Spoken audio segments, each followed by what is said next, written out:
हम अपनी जान के दुश्मन को अपनी जान कहते हैं, हम अपनी जान के दुश्मन को अपनी जान कहते हैं। मोहब्बत के इसी मिट्टी को हिंदुस्तान कहते हैं, हिंदुस्तान कहते हैं।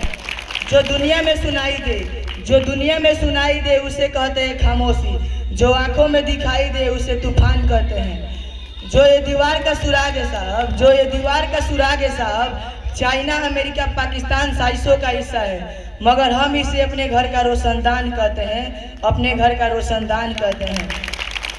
परम सम्मानीय निर्णायक मंडल के सदस्य सभा में उपस्थिति सभी गणमान्य अतिथियों को मेरा सादर प्रणाम। मैं गोलू कुमार देशभक्ति और राष्ट्र के इस पावन अवसर पर अपने कुछ विचार आप सभी के सामने प्रस्तुत करना चाहूँगा। आज़ादी, आज़ादी का मतलब वही समझ सकता है जिसने कभी गुलामी देखी हो। आज़ादी का मतलब वही समझ सकता है जिसने कभी गुलामी देखी हो। हम सब तो सौभाग्यशाली है कि हम सब ने स्वतंत्र भारत में जन्म लिया। यूँ तो आज़ादी का लौ 1857 में ही जल चुकी थी, जो वर्षा बनकर 1947 को हमारे देश को आज़ाद कराई। प्राचीन, मध्यकालीन और वर्तमान भारतों का गवाह है कि जब हम फिरंगियों के जंजीरे में जकड़े थे, तब रंग दे बसंती चोला के कसम खा के टोलों के टोले सड़कों पर उतर आते थे और वंदे मातरम के नारों से अंग्रेजी हुकूमत की नींव हिल जाया करती थी। लोग मरते थे, मिटते थे, फांसी चढ़ते थे, फिर भी मुस्कुराते थे, क्योंकि यही उस दौर की देशभक्ति की कसौटी थी। फिर 1962, 1965 और 1971 के युद्ध आए। कितने माओं की गोद सुनी हो गई, पत्नियों का सुहाग चला गया, घर का रोटियां छीनी गई, लेकिन एक माँ अपने बेटे को सरहद पर भेजते हुए खत में लिखा करती थी, पुत्र मेरे घबराना मत, चाहे 1 इंच ही क्यों ना कट जाए। तब देश बलिदान मांगता था, तब देश जाने को कहता था, लेकिन आज देश मौन मिट जाने को नहीं कहता।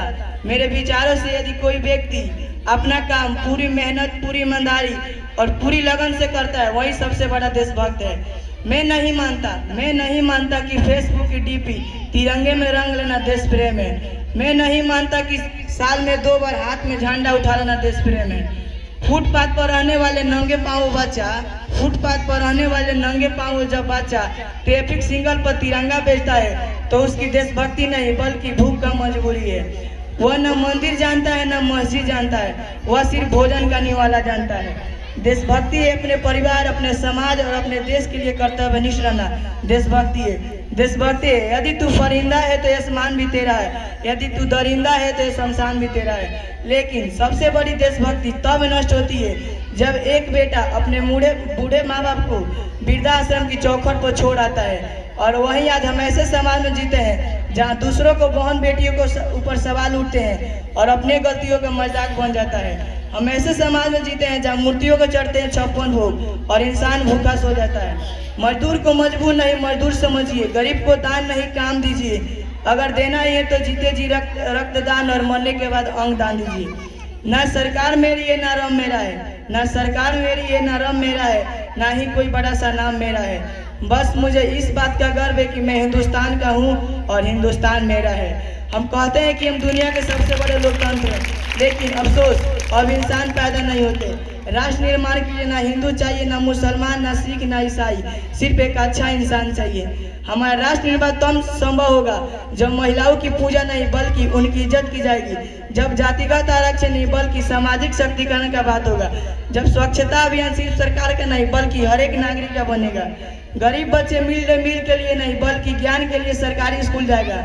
बड़ी बड़ी बातें नहीं, छोटी छोटी कोशिशें करनी होगी, क्योंकि चोट पहाड़ से नहीं पत्थर से लगते हैं। I am an Indian, I am a student, I am proud of son of this motherland. मैं सलाम करता हूँ सेना पर तैनात हर उस जवान को जो देश के किसान, पुलिस प्रशासन और हर उस नागरिक को जो अपना कर्तव्य पूरी ईमानदारी से निभा रहा है। और अंत में मैं गोलू कुमार पूरी जिम्मेदारी के साथ यह कहना चाहता हूं कि मेरा भारत महान था, महान है, महान रहेगा। यदि हौसला बुलंद रहा तो सारा जहां जय हिंद कहेगा। जय हिंद, जय भारत।